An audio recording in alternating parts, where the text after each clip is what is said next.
wabarakatuh. Saya Alfiana Mayasari, kelas 2C dengan NIM 2111290075. Baiklah, saya akan menjelaskan teori kesusastraan dengan judul Memilih dan Menyusun Naskah.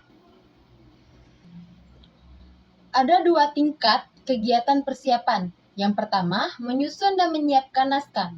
Yang kedua, menentukan karya menurut waktu penciptaan. Memeriksa keaslian, memastikan pengarang naskah, meneliti karya, kerjasama dan karya yang sudah diperbaiki oleh pengarang atau penerbit. Kegiatan terakhir sering disebut kritik tingkat tinggi. Kegiatan pertama yakni menyusun dan mengumpulkan naskah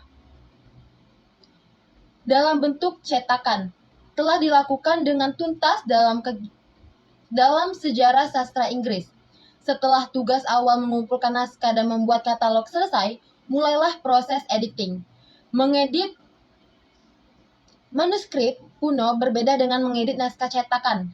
Untuk mempelajari manuskrip kuno diperlukan pengetahuan poligrafi. Studi ini juga mempelajari cara memahami singkatan dan istilah kuno.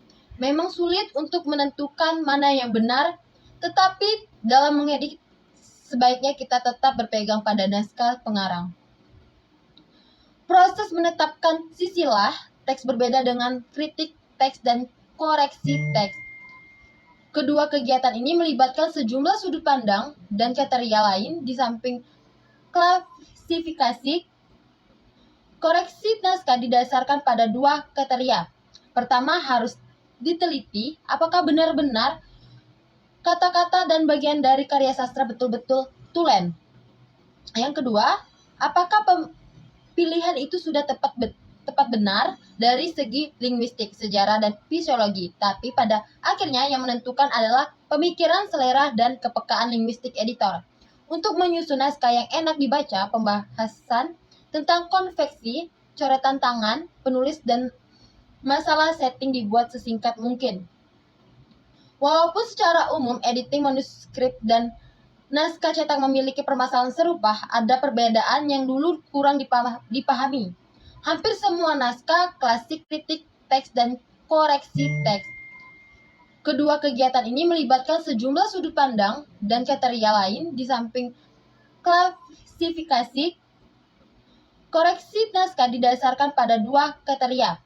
Pertama, harus diteliti apakah benar-benar kata-kata dan bagian dari karya sastra betul-betul tulen. Yang kedua, apakah pilihan itu sudah tepat benar dari segi linguistik, sejarah, dan fisiologi. Tapi pada akhirnya yang menentukan adalah pemikiran, selera, dan kepekaan linguistik editor.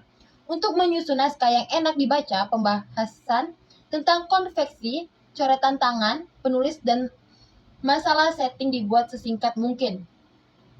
Walaupun secara umum editing manuskrip dan naskah cetak memiliki permasalahan serupa, ada perbedaan yang dulu kurang dipahami.